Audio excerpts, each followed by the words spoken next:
कुछ कहानियां अफवाह नहीं होती, बल्कि वो उन लोगों की जुबानी सच होती हैं जिन्होंने खुद वो सब झेला है। ये कहानी है भानगढ़ किले की और उन 4 दोस्तों की जिनकी जिंदगी इस किले में बिताई एक रात ने हमेशा के लिए बदल दी। 2016 की सर्द रात थी। दिल्ली यूनिवर्सिटी के 4 दोस्त आरव, निखिल, सना और रिया जयपुर घूमने आए थे। दिन भर के किले, बाजार और खाने पीने के बाद सब थक गए थे। होटल लौटते वक्त गाड़ी में बातें हो रही थीं कि आगे क्या किया जाए। आरव, जो हमेशा एडवेंचर के मूड में रहता था, अचानक बोला, भानगढ़ चलते हैं। कहते हैं इंडिया की सबसे हॉन्टेड जगह है। गाड़ी में कुछ सेकंड का सन्नाटा छा गया। फिर सना ने घबराते हुए कहा, पागल हो क्या? वहां रात को कोई नहीं जाता। सुना है एएसआई ने बोर्ड लगा रखा है, सूर्यास्त के बाद प्रवेश मना है। निखिल हंसते हुए बोला, अरे यार, ये सब अफवाहें हैं और वैसे भी जिंदगी में थोड़ी मस्ती होनी चाहिए। कौन सा रोज रोज मौका मिलता है। रिया थोड़ी चुप रही। उसकी आंखों में डर साफ दिख रहा था, लेकिन तीनों की जिद के आगे उसने भी हामी भर दी। रात करीब 9:30 चारों की जीप भानगढ़ किले की सुनसान सड़कों पर दौड़ रही थी। जैसे जैसे गाड़ी किले के पास पहुंच रही थी, सड़कें और सुनसान होती जा रही थी। हवा इतनी ठंडी थी कि शीशे के पार धुंध जमने लगी थी। रास्ते में स्ट्रीट लाइट्स नहीं थी, सिर्फ कार की हेडलाइट्स पत्थरीली दीवारों और सूखे पेड़ों पर पड़ रही थी। जैसे ही किले के बाहरी गेट के पास पहुंचे, अचानक सबके फोन में नेटवर्क गायब हो गया। चारों ने एक दूसरे की ओर देखा। माहौल में एक अजीब खामोशी थी। गाड़ी रोकी तो सामने टूटा फूटा बोर्ड नजर आया, जिस पर बड़े अक्षरों में लिखा था, भानगढ़ किला, सूर्यास्त के बाद यहां रुकना सख्त मना है। रिया ने धीरे से कहा, दोस्तों, मुझे अच्छा नहीं लग रहा, शायद हमें वापस चलना चाहिए।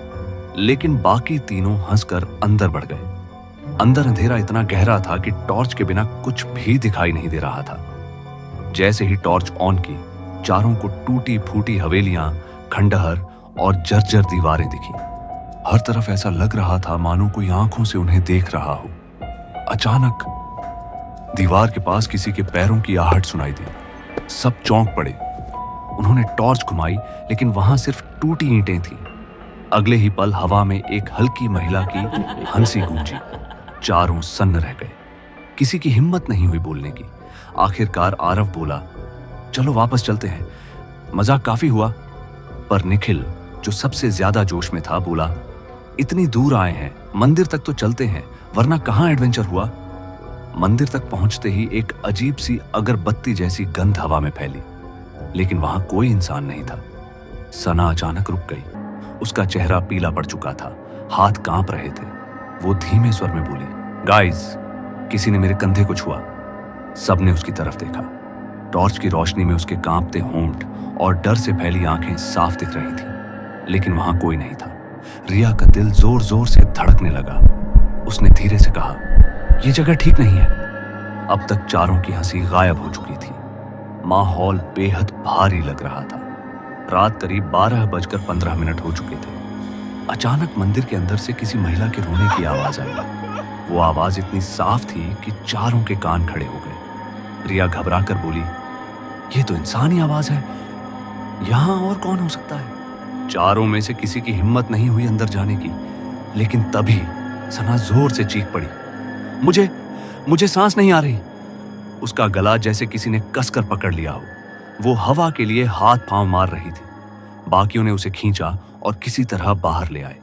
सन्ना की आंखें लाल हो चुकी थीं और वो बुरी तरह कांप रही थी। गाड़ी तक पहुंचने में सबका हाल बेहाल हो चुका था, लेकिन गाड़ी का इंजन स्टार्ट ही नहीं हो रहा था। निखिल बार बार चाबी घुमा रहा था, पर कार सिर्फ अजीब आवाज कर रही थी। पसीने में तरबतर आरव और रिया बाहर देखने लगे कि कहीं कोई है तो नहीं। तभी पीछे से फिर वही महिला के रोने की आवाज आई। इस बार और करीब से। रिया ने हिम्मत करके पीछे मुड़कर देखा। अंधेरे में कुछ नहीं दिखा, लेकिन अगले ही पल उसके कान के पास किसी ने बहुत धीरे से फुसफुसाया, निकल जाओ। रिया जोर से चीखी और कांपते हुए बोली, यहां कोई है, मेरे कान में बोला किसी ने। आखिरकार कई कोशिशों के बाद गाड़ी स्टार्ट हुई और सब वहां से भागे। किले का रास्ता छोड़ते वक्त सबकी हालत खराब थी। अगले दिन उन्होंने एक लोकल गाइड से ये सब बताया। गाइड उनकी बातें सुनकर गंभीर हो गया। उसने धीमे स्वर में कहा, भानगढ़ श्रापित जगह है। यहां राजकुमारी और तांत्रिक की कहानी तो सबको पता है, लेकिन सच्चाई ये है कि जो लोग यहां रात में जाते हैं उनकी हालत बिगड़ जाती है। किसी को अजीब आवाजें सुनाई देती हैं, किसी को सांस रुकने लगती है और कुछ लोगों को महीनों तक डरावने सपने सताते हैं। गाइड ने उनकी तरफ देखते हुए कहा, तुम लोग बच गए, वरना कई बार ऐसा हुआ है कि जो अंदर गए सुबह तक जिंदा नहीं लौटे। आज भी जब वो चारों दोस्त मिलते हैं तो उस रात का जिक्र नहीं करते, क्योंकि उनमें से सना अब भी ठीक से सो नहीं पाती। उसके परिवार का कहना है कि वो अक्सर नींद से चीखते हुए उठ जाती है। कभी कभी उसे लगता है कि कोई उसके कमरे में खड़ा उसे देख रहा है। तो दोस्तों, ये थी भानगढ़ किले की सच्ची घटना। आप क्या सोचते हैं? ये सिर्फ दिमाग का खेल था या सच में वहां कोई अनदेखी ताकत मौजूद है? और अगर आपको भानगढ़ किले की रियल स्टोरी चाहिए तो कमेंट्स में जरूर बताइए। धन्यवाद।